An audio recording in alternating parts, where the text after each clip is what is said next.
magkano po ang, if I may just ask po, kasi kailangan po natin mag-benchmark dito eh. Currently po, magkano po ang salary grade po niyo? 29 po. 29. Magkano po ito monthly? Nasa 160 plus po. 160,000. Nasubukan niyo po ba na maging minimum wage earner? Po. Sapagkat Hindi po. ako po ay nag-aral ng mabuti, mahirap lang po kami noon at nagsikap ako Opo. para maging competitive. We recognize that po. Marami rin po na mga nag-aaral na mga minimum wage earners natin. Pero nananatili na minimum wage earner. So, hindi naman po natin kine-question yung level ng pinag-aralan natin. Ang tinatanong ko po dito, hindi nyo po masagot ng diretsahan kung sapat ba o hindi ang kinikita ng minimum wage earner mapa NCR o probinsya dahil hindi nyo po naranasan maging minimum wage earner. Tama ho ba? With due respect, Your Honor, I have actually answered your question that in my case, it is not enough. But as I said, the question is relative depending on the situation of the person.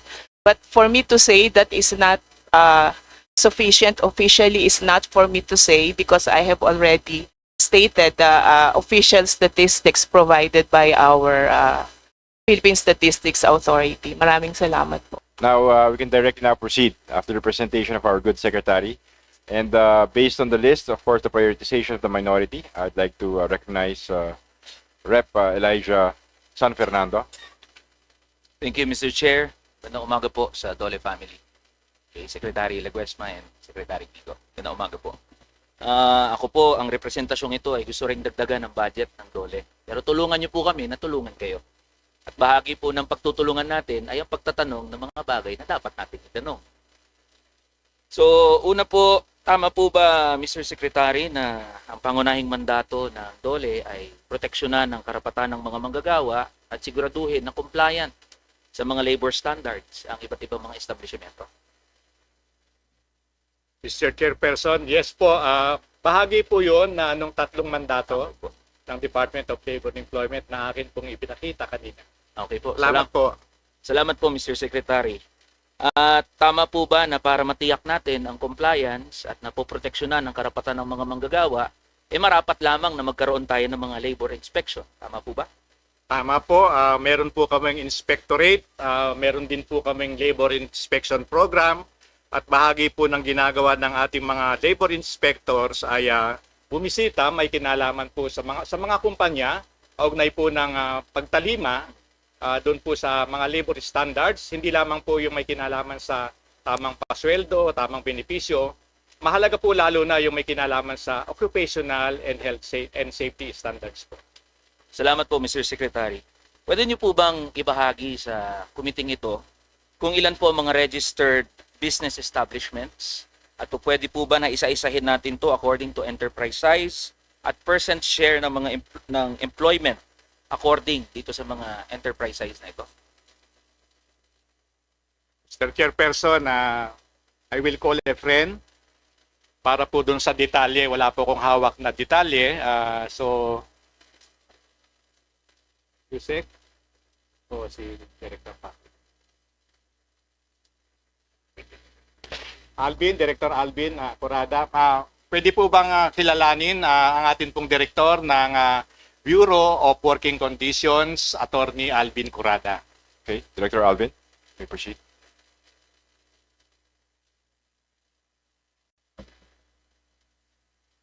Good morning, Mr. Chair, and with the permission of the Secretary.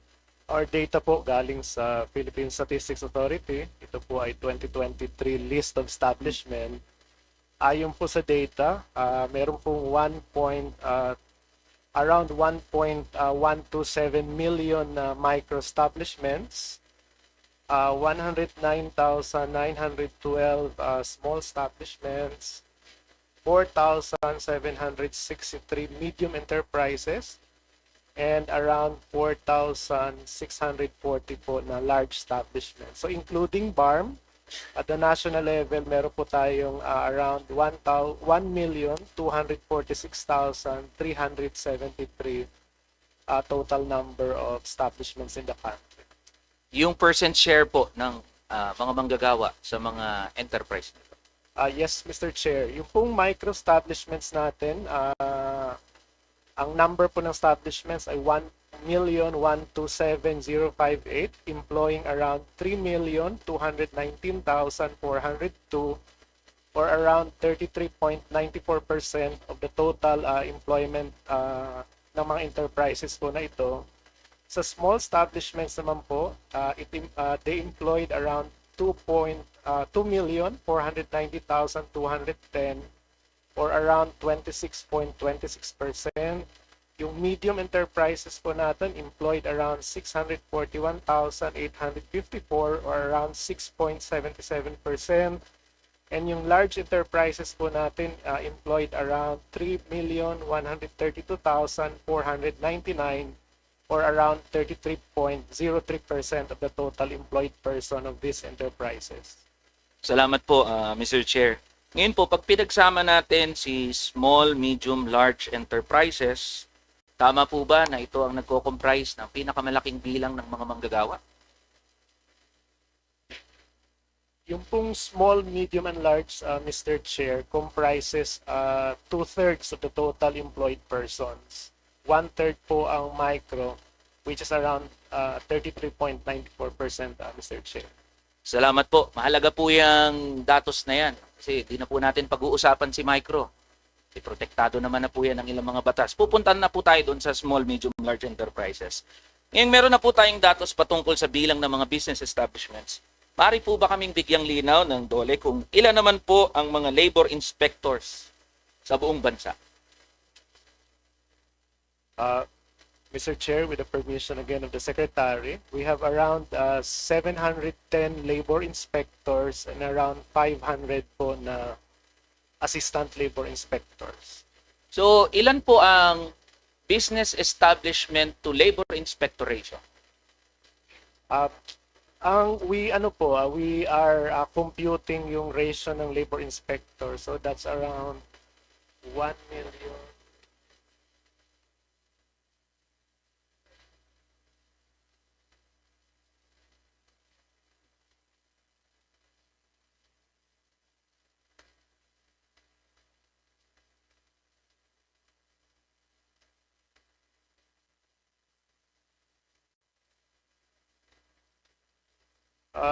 Kung gagamitin pa natin yung rough estimate, Mr. Chair, na around 1.2 million enterprises and around 1,210 labor inspectorate, ang ratio po ng one labor inspector is to around 992 establishments, Mr. Chair.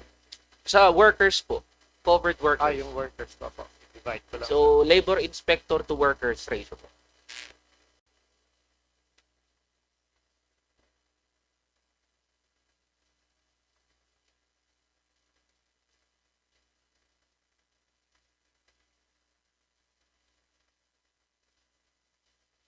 Kung employment sizes naman, Mr. Chair, ang one labor inspector is equal to around 5,249 employed persons po.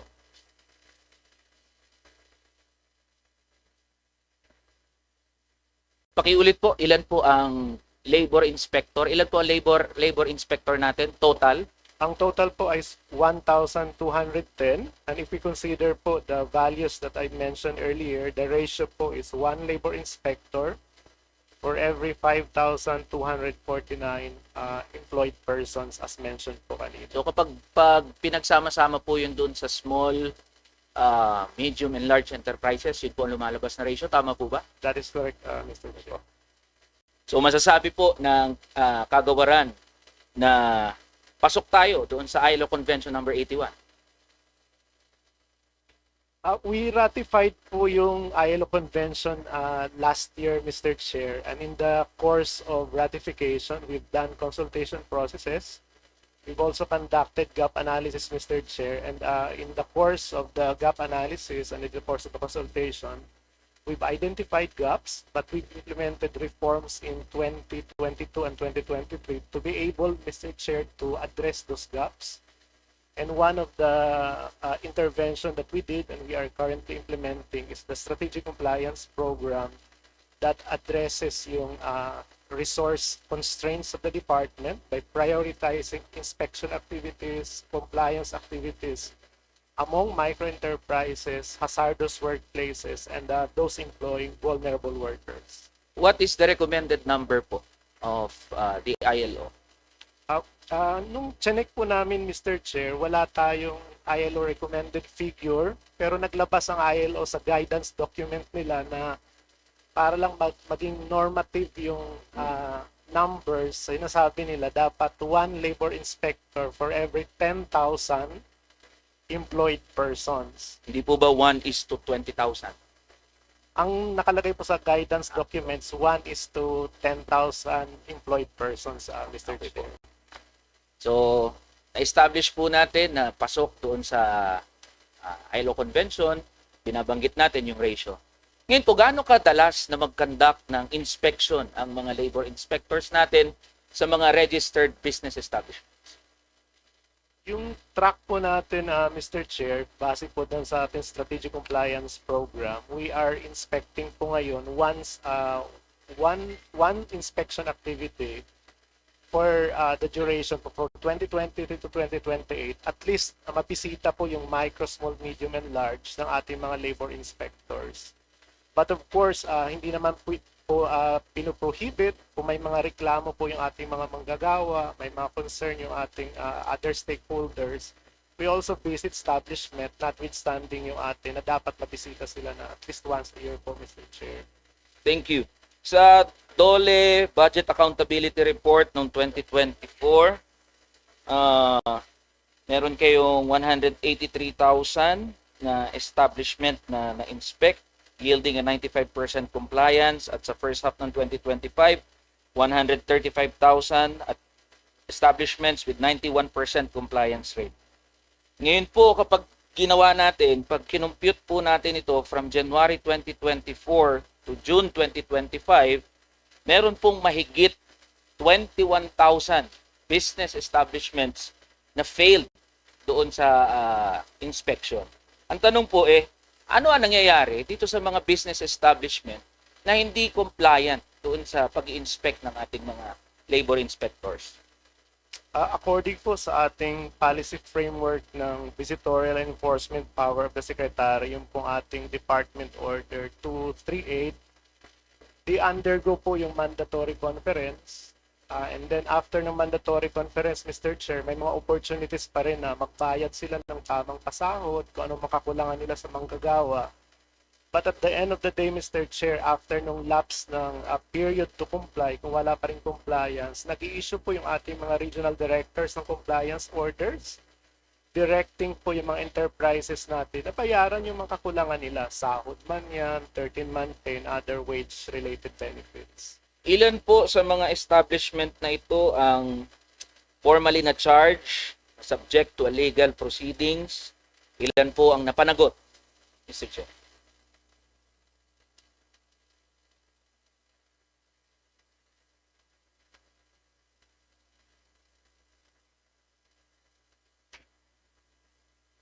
Sa data po namin, Mr. Chair, as of September 1, 2025, at the regional offices level, meron po tayong mga, for this year alone, Mr. Chair, mga around 500 cases po ang na-file natin sa regional offices. But as of September 1, 2025, nakapag-resolve na po tayo ng, plus meron pong mga 6,962 cases po, in addition to 500 cases pa. So ang total cases handled po as of September 1, 2025 is around 7,462. Pero po of these cases, nakapag-resolve na po tayo na 91.30%.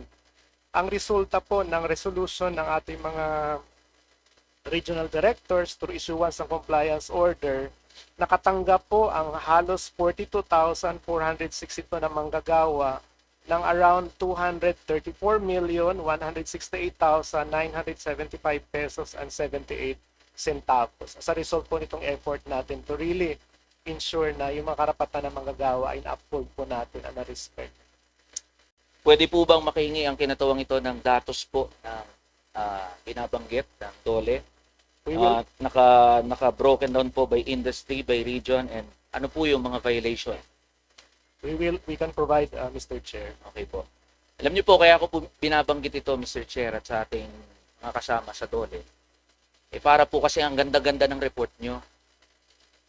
Pero pagdating po sa aktual, hindi po yan ang nire-report ng mga manggagawa. Samot-sari na mga violation po ang sinusumbong sa kinatawang ito na hindi pagtalima ng napakaraming establishmento. Dito pa lang ho yan sa NCR.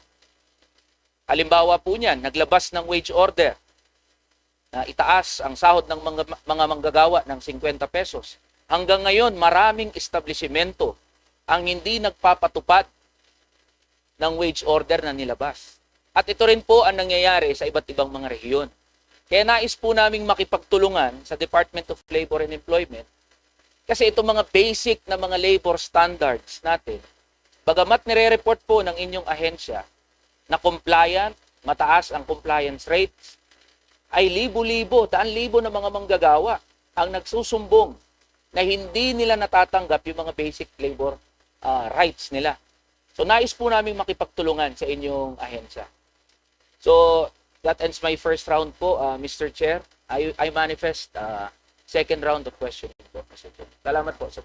Thank you, Congressman Mr. Eddie. Chair, pwede po bang tumugon lamang doon sa binanggit ng ating pong kagalang-galang na Congressman San Fernando. Bukas po ang Department of Labor and Employment at nais din po naming hilingin na kung meron po kayong mga datos na pwede naming magamit dahil nabanggit naman po namin ang aming bukas sa inyong mungkahi bago po tayo nagsimula ng presentasyon. Open po ang Department of Labor and Employment at tutugunan po namin yung napabanggit ninyo. Hindi po naman namin sugarcoat po yung report. Pwede pong i-validate yun batay po sa aming performance. Marami pong salamat. Very quick manifestation, Mr. Chair. Mabilis lang po, isa lang po. Sige, very quick, Opo. Kong Eli. So nagko-commit po ang Department of Labor and Employment na pwede po nating puntahan mismo yung mga kumpanya na hindi compliant sa ating labor standards. Pwede po bigyan nyo po kami ng listahan. Gusto ko lamang po siguro bigyang diin ang kapangyarihan po na magbisita ng kumpanya ay lodge po sa Department of Labor and Employment na ahensya. So, hindi naman po siguro marapat na kumbaga sa aming ide-delegate yan kasi in fact po delegated na yan sa mga ating inspector dahil ang kapangyarihan po ay nasa secretary. Hindi ko lamang po pwedeng bisitahin lahat-lahat ng mga kumpanya. Subalit, handa po kami tanggapin yung mga informasyon at subukan po namin na magbigay ng maayos na pagtugon doon po sa inyong pinapaabot. Ipapaabot ng mga listahan po ng mga kumpanya para mayroon naman po kaming batayan na hindi naman po kami ay mamamana sa dilim. Maraming salamat po. Apo, maraming salamat, Mr. Chair. Makikipag-ugnayan na. Yes. Thank you, Kong Eli. Thank you, Secretary. But before I forget, Director Alvin, if I'm not mistaken, was the one who was speaking earlier. Can you submit all those necessary relevant data to the committee? Thank you. Now, we proceed with the majority. I recognize Vice Chairperson Ana York Bondo. Thank you so much, Mr. Chair, and good morning to the DOLE and the TESDA family. My first question po is for DOLE. Napakalaki na po ng gig economy and nabanggit po ito during your talk. So what are our labor protections for Grab drivers, angkas riders, and do they receive any benefits and how do we monitor them?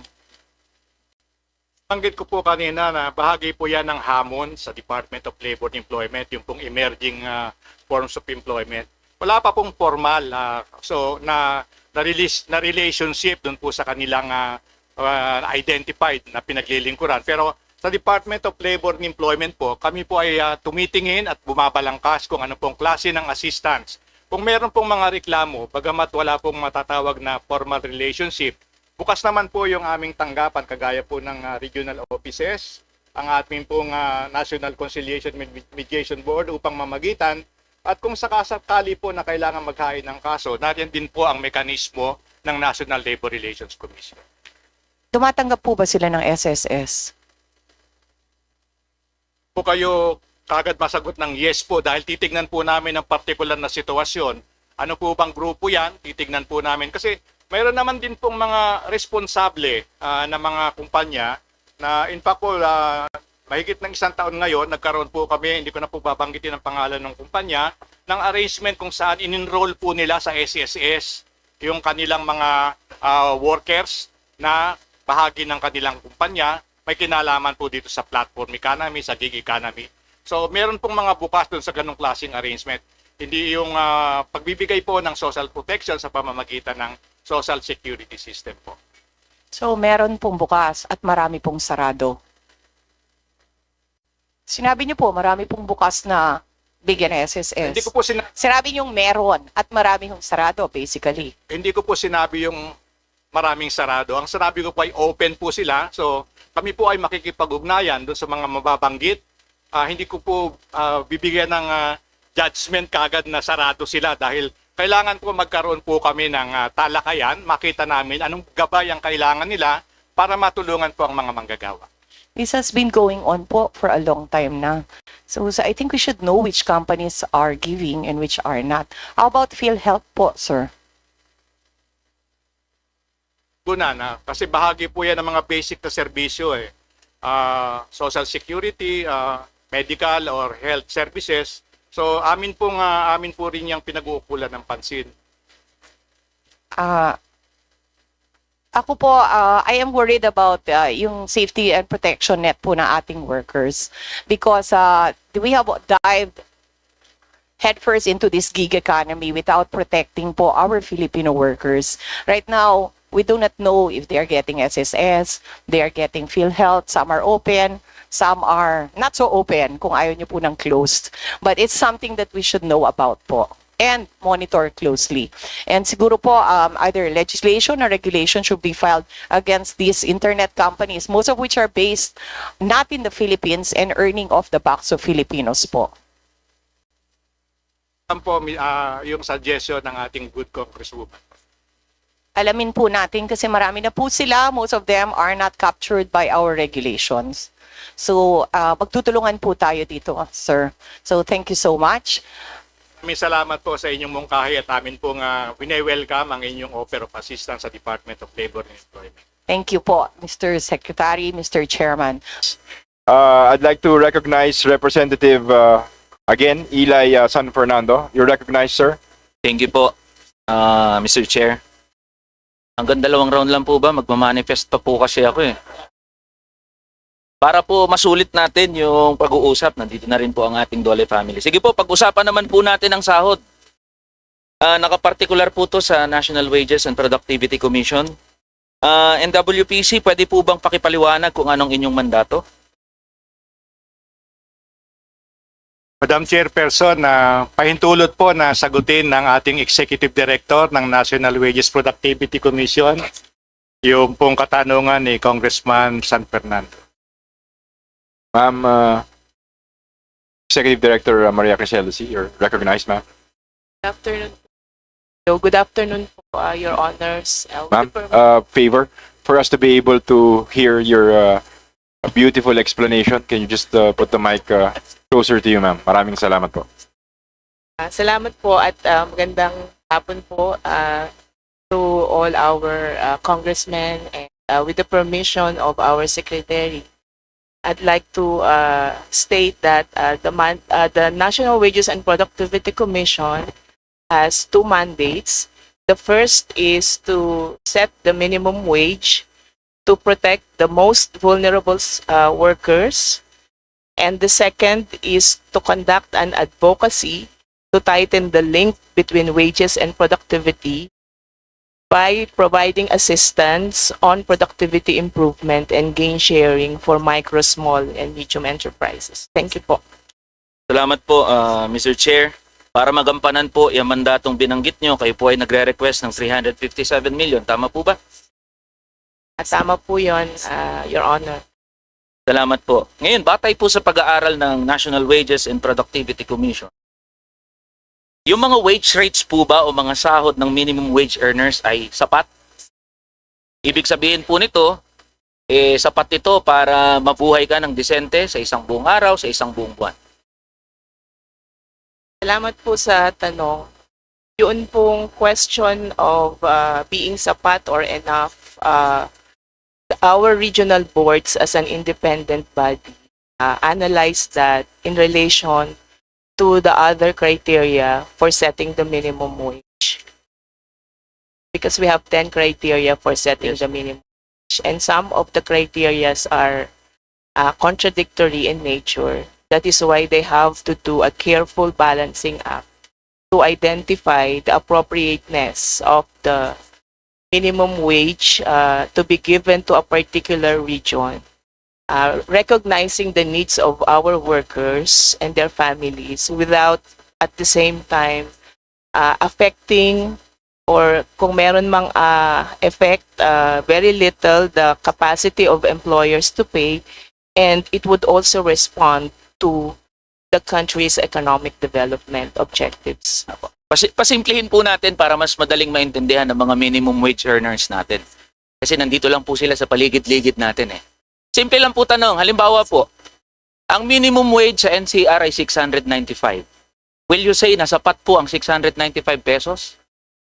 Yes or no lang naman po yun. Ang pwede ko po siyang sagutin, for my personal use, it is not sapat because I have meron no akong family at scholars na binibigyan. Pero meron din po sa ibang pamilya na sapat iyon.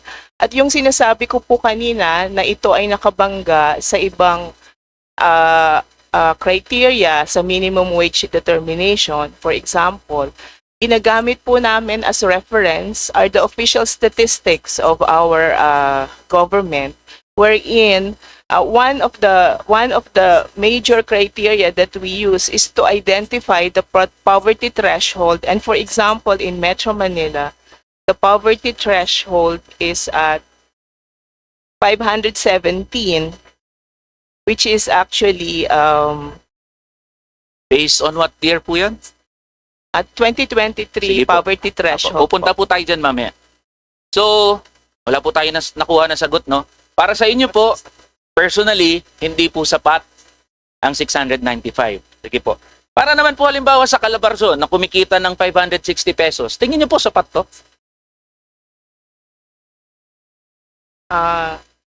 Sa Calabarzon po, ang poverty threshold sa ang poverty threshold sa Calabarzon ay 508 pesos. At ang kanila Based on what year po yan? ganun pa rin po. 2023. 2023. Okay po. Yung sa Region 3, halimbawa, 550 pesos, sapat po ba tingin niyo?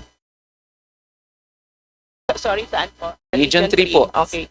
Sa Region 3 po, ang atin pong daily equivalent ng poverty threshold for a family of 5 ay 528 po.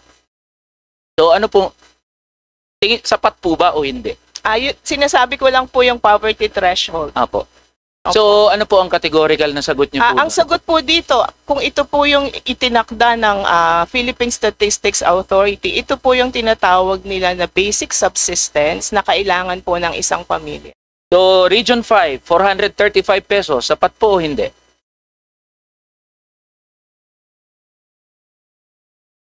Ganun pa rin po ang 460 po. Lahat po ng information na ibinibigay ko po, Your Honor, is the official statistics po na nakapublish ng Philippine Statistics Authority. Ang ginagawa po ng ating mga regional board ay mag-set po ng minimum wage, which is a little over the poverty threshold, but it should not approximate the average wage so that we have to give room for collective bargaining negotiation to flourish. Opo. So wala pa rin po tayo nakukuha kung sapat o hindi. Simple lang naman po kasi. Kasi pwede nyo pong sabihin yan kung sapat o hindi. So lagi nyo pong binabato doon sa poverty threshold. Mamaya po kasi pupuntahan natin yan dyan sa poverty threshold. Okay po. Ngayon, magkano po ang, if I may just ask po, kasi kailangan po natin mag-benchmark dito eh. Currently po, magkano po ang salary grade po niyo?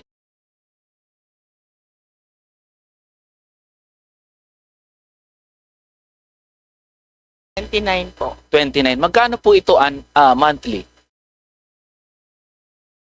Nasa 160 plus po. 160,000. Nasubukan niyo po ba na maging minimum wage earner? Sapagkat Hindi po. ako po ay nag-aral ng mabuti, mahirap lang po kami noon at nagsikap ako Opo. para maging competitive. We recognize that po. Marami rin po na mga nag-aaral na mga minimum wage earners natin. Pero nananatili na minimum wage earner.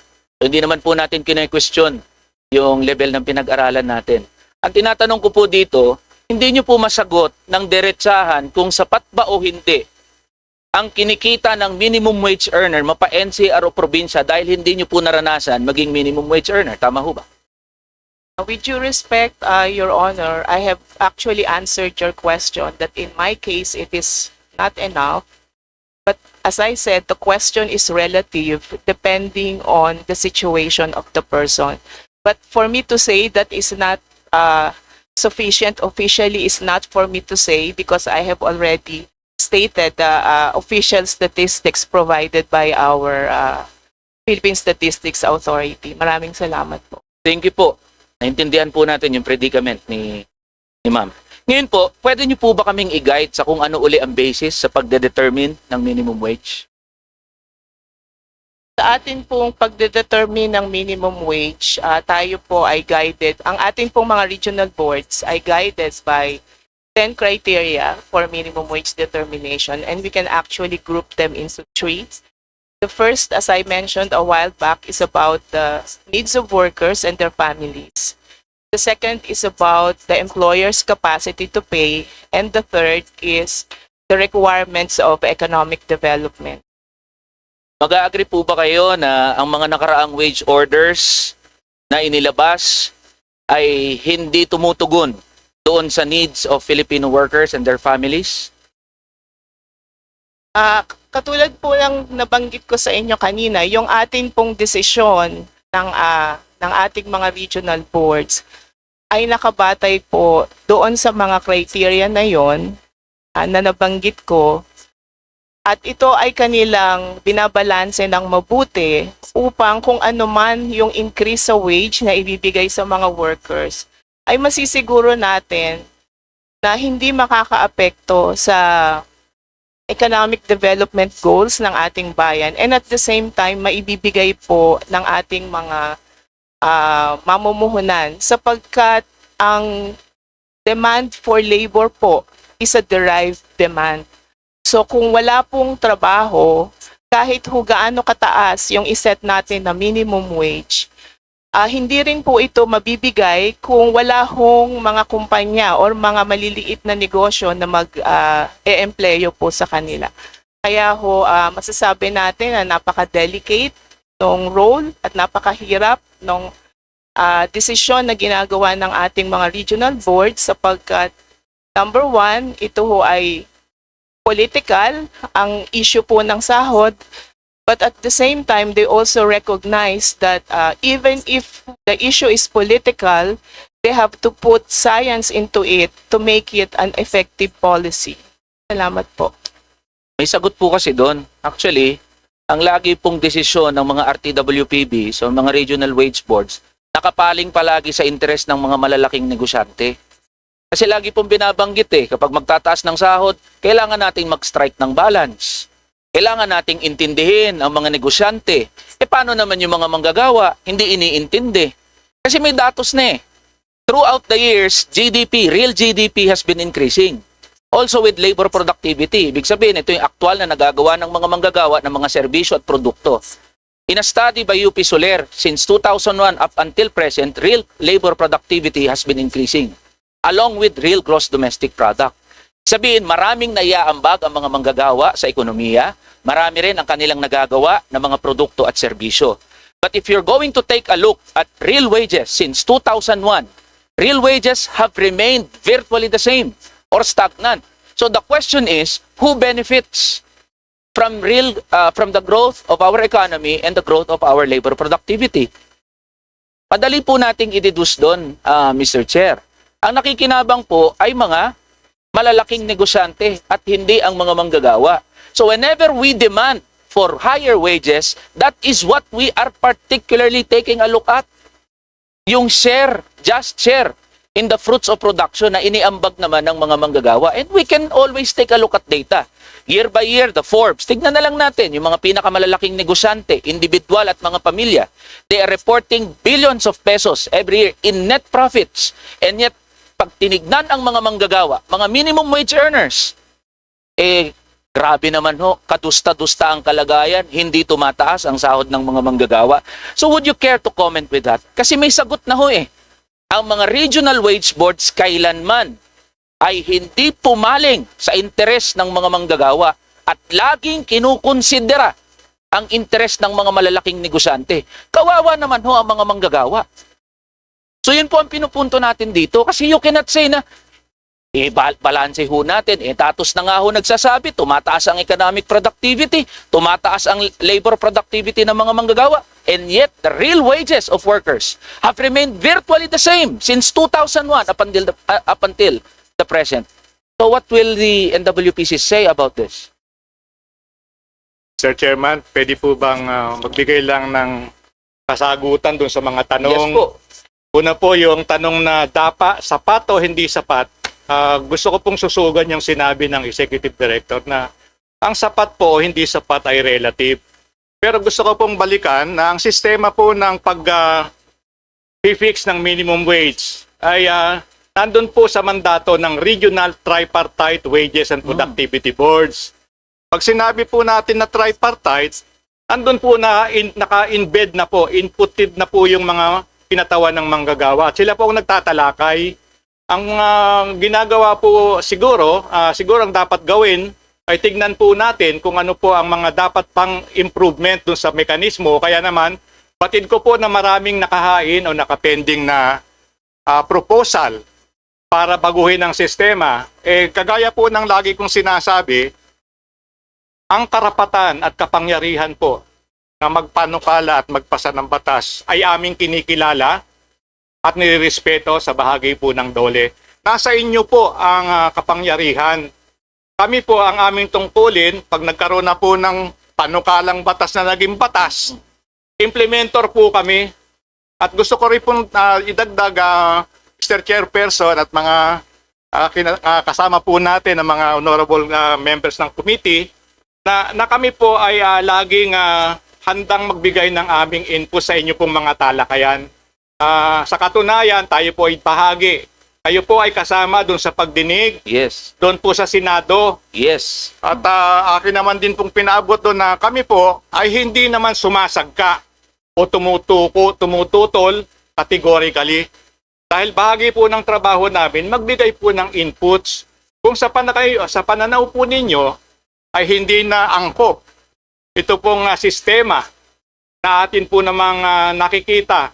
Kahit po ito sa rehiyon natin sa ASEAN at even po sa bahagi po ng International Labor Organization, meron pong convention dyan na tinitignan din po yung tripartite composition ng ating minimum wage fixing mechanism. Pero again, just to reiterate, kasama nyo po kami dun sa mga layunin na pangatin ng kalagayan ng mga manggagawa. Subalit, kagaya po ng nasabi ninyo, just share in the fruits of production. Meron pa pong kadagdagan na provision yung nasabing same Article 3, Article 13, Section 3. Binibigyan din po ng pagkilala ang karapatan ng mga nagninegosyo sa expansion and growth. So, kaya kung hindi man po ninyo talaga matatanggap yung aming sinasabi na kailangan namin mag-balance, ang DOLE po kasi ang kanyang constituency, kagaya po ng ipinakita kanina na nakita naman po ninyo, bahagi po ang employers at saka ang workers. Kaya po tripartite So, kung meron po tayong nakikita na pwedeng pagbabago, kami naman po bukas ang aming kaisipan. Yun din po ang sinabi ko kanina, nung ako po ay magbigay ng panimulang pangungusap. So, yun po yung aming tugon dun sa inyong mga tinatanong. Dahil nakita ko naman po yung line ng inyong pagtatanong. Sapat, hindi sapat. Sapat to us is never actually categorically masayang sapat unless talagang pusing na po o lampas-lampas na yung mga tinatanggap. Lagi pong nabanggit ko nga po kung nung kayo'y nandun sa Senado, ito pong trabaho na pag-fix ng minimum wage. It's always a difficult, thankless job, especially sa mga member po ng Regional Tripartite Wages and Productivity Boards. But, having said that, meron po kaming mandato. Yung mandato po, pinagkaloob ng Kongreso na kung saan kayo po ay membro, kaya kayo rin po ang pwedeng magbago kung gusto po nyong baguhin yung sistema. Yun lang po siguro ang aking pwedeng maidagdag sa mga sagot po ng ating Executive Director ng NWPC. Fully understood po. Can I respond, Mr. Chair? Yes, Kong Eli. Also, after the response, can you please wrap up, boss? Thank you. Okay po.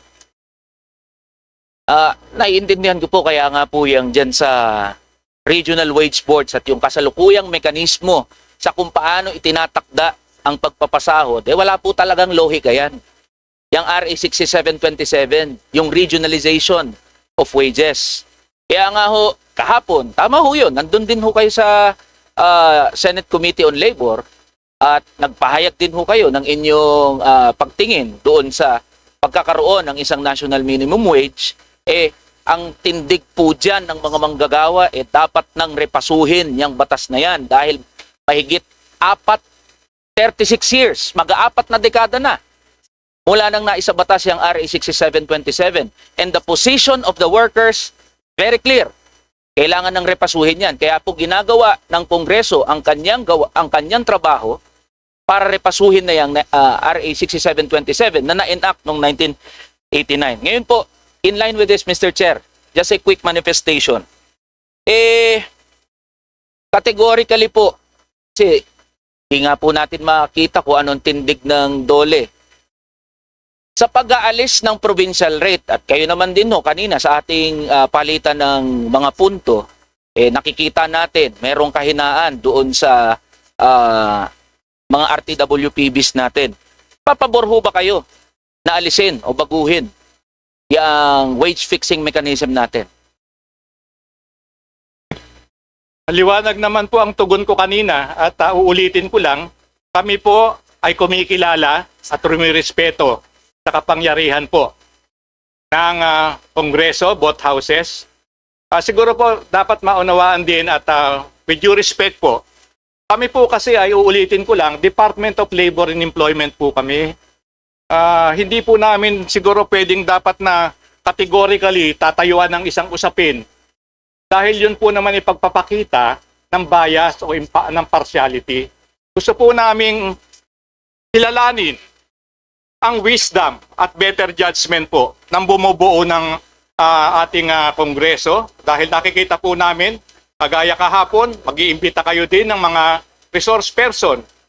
Siguro ang dapat lang po namin na ipaabot, siguro mapakinggan ng mabuti dahil pare-parehas naman po ang layunin, paangatin ang kalagayan ng mga gagawa, pero pagsabayin na rin po natin, paangatin ang kalagayan ng mga negosyo. Parang nabanggit po kanina, sana maingganyo natin, maakit natin ang mga manggagawa na dito na lamang magtrabaho. Pero nakikipagkompetensya po tayo. Alam po naman ninyo at batid ninyo na hindi lamang po tayo mayroong paghamon dito sa ating locally, sa region, and internationally.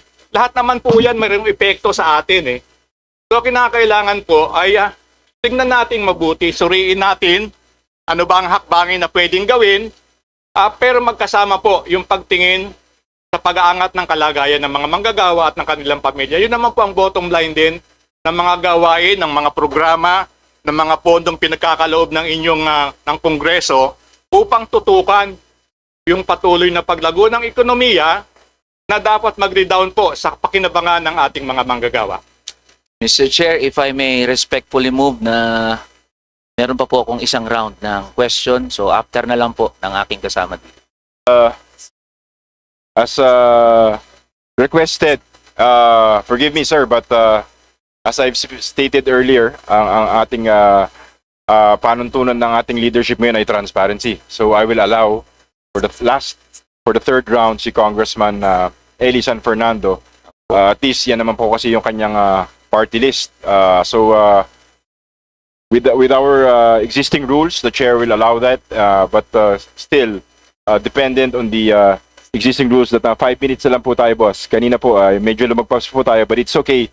And for the last and final round, again, the chair recognizes Congressman Eli San Fernando. You're recognized, sir. Thank you, Mr. Chair. Salamat po. Ito naman po ang susunod ko na mga tanong sa Dichangkin versus Lazada, GR number 246892. Meron na pong Supreme Court ruling kung saan kinikilala ng Korte Suprema ang employee-employee relationship between sa mga independent gig workers gaya ng sa Lazada, Flash Express, Lalamove, JNT, Angkas, etc. So ibig sabihin dapat regular sila ng mga manggagawa. And yet, ang turing pa rin sa kanila hanggang ngayon ay mga independent contractors. Ibig sabihin, mga kontraktual, hindi covered ng mga benepisyo gaya ng natatanggap na isang regular na manggagawa. Ano ho ang ginagawa ng Department of Labor and Employment patungkol dito, given na meron ng Supreme Court decision patungkol sa kaso na to? Sir Chairperson, pwede po bang kilalanin si Yusek Bitonio para tugunan yung katanungan? Yusek Benedicto Bitonio, you're recognized. Thank you, Your Honor. Thank you for the question. We are guided by the decision of the Supreme Court in the case of the Changkin. We recognize that that particular case applies to the particular facts that are proven in that case. And therefore, if there are similar cases where the principles there can be applied, particularly the declaration that the employees involved in that case are regular employees, then we will apply it in our labor dispute resolution agencies, Your Honor. Hindi po ba SC decisions form part of the law of the land? SC decision na nga eh. SC na ang nag-uutos na dapat gawing regular ang mga manggagawa sa mga platforms such as Lazada, JNT, Flash Express, Lalamove. Pero hanggang ngayon, ang turing pa rin sa kanila ay mga independent contractors. Yun po kasing question ng employer-employee relationship at whether an employee is a regular employee or a fixed period employee. Yun po ay question of fact pa rin po. At titignan pa rin on a case-to-case basis kung ano ang status talaga po ng employment relationship in a particular case. Guided tayo ng mga principles na binanggit doon sa Dichangkin case, but it does not mean that we should apply these principles without looking at the particular circumstances of its case, Your Honor. Halimbawa po sa Lazada ngayon, Mr. Chair, daan-daan na mga Lazada workers ang individually nagfa-file ng kaso para lang kilalanin sila na regular na manggagawa. Even with the decision of the Supreme Court. Again, what is the DOLE doing about this? Sabi na ng Supreme Court, dumaan na yan sa fourfold test na patunayan na may employee-employee relationship sa mga manggagawa ng Lazada at sa Lazada mismo. What is the DOLE doing? Doon po sa arbitration at saka sa resolution po ng specific na kaso po, i-apply yung Dichangkin case at titignan ng kung na-file po yan sa NLRC, sa Labor Arbiter at sa Commission o na-file sa Korte, na-elevate sa Korte, titignan po yung facts of the case kung i-apply nga ba o hindi yung ruling ng Dichangkin case po. Sige po, nanonood po yung mga Lazada workers natin.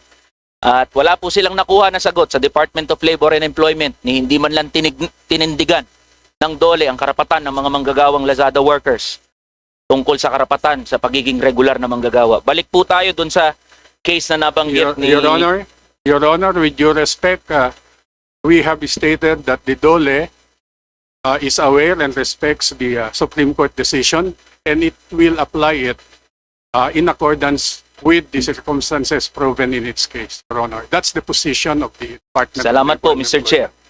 Gusto ko pong balikan kanina yung kaso na nabanggit ni Representative De Lima.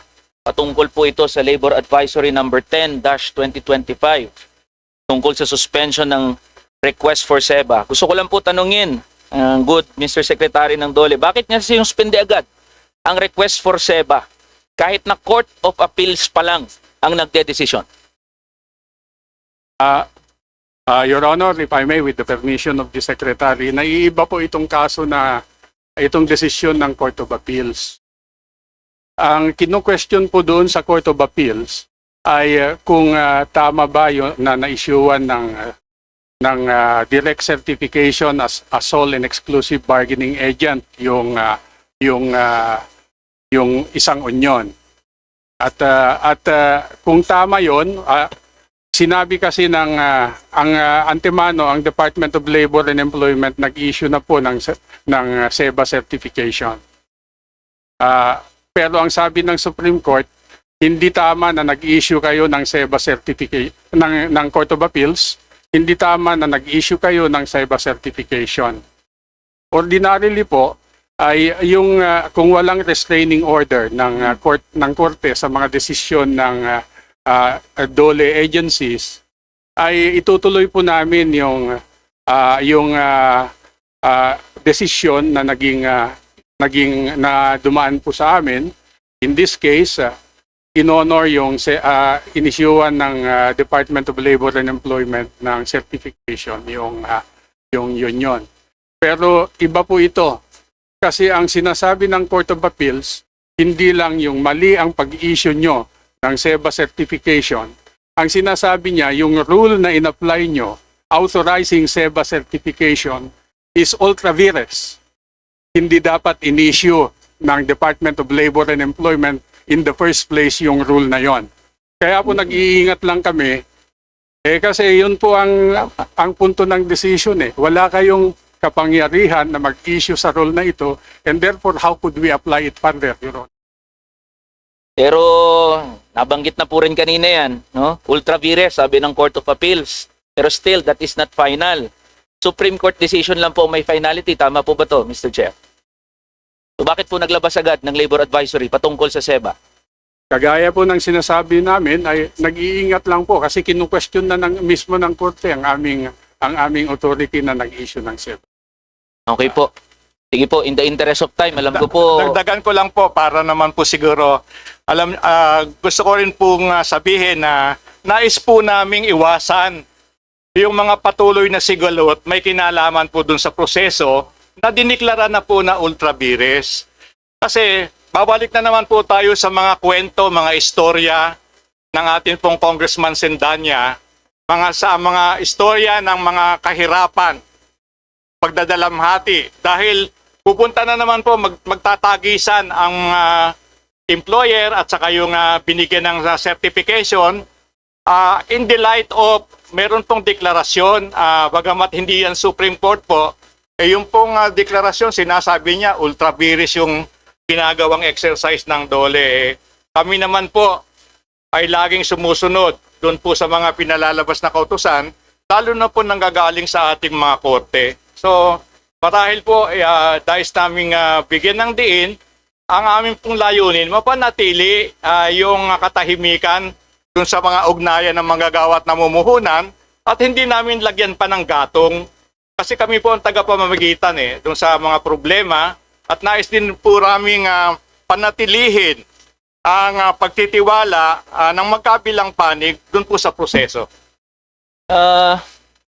Salamat po, Mr. Secretary. Pero again, TA decision pa lang yan, pero naglabas na kayo ng Labor Advisory. Hindi rin po ako naniniwala at ang aking mga kasama na kayo ay namamagitan dahil malinaw po na ito ay pagkiling laban po sa unionismo. Dahil mas pinahirapan nito ang pag-oorganisa at pagtatatag ng isang union sa mga pagawaan.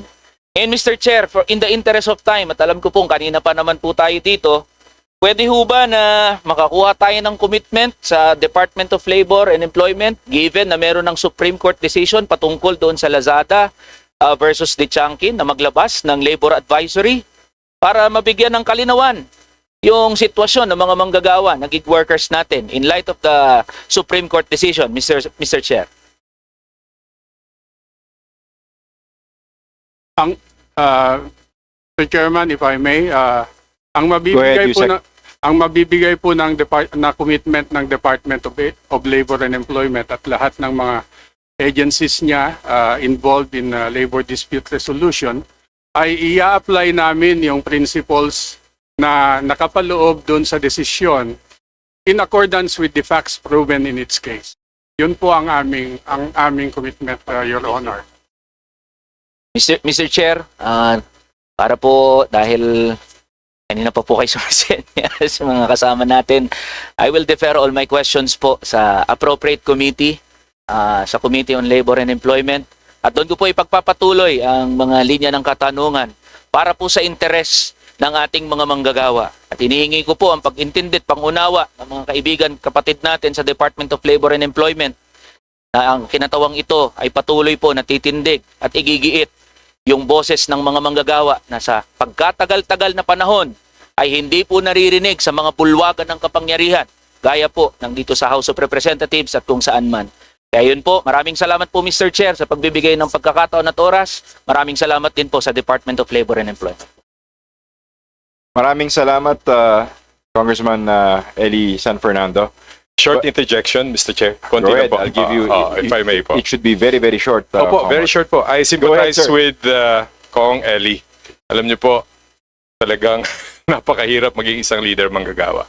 At yan, alam naman ng Department of Labor, yan yung experience ng PAL, pass-up dispute. Oh, grabe po yan. 3 Supreme Court decision dyan. By a mere letter of the Council of Management. Hindi ma-implement ng Department of Labor ang kanilang order. Because of that, nabaliktad pa yung desisyon. So talagang kailangan natin ng tiyaga. Alam kong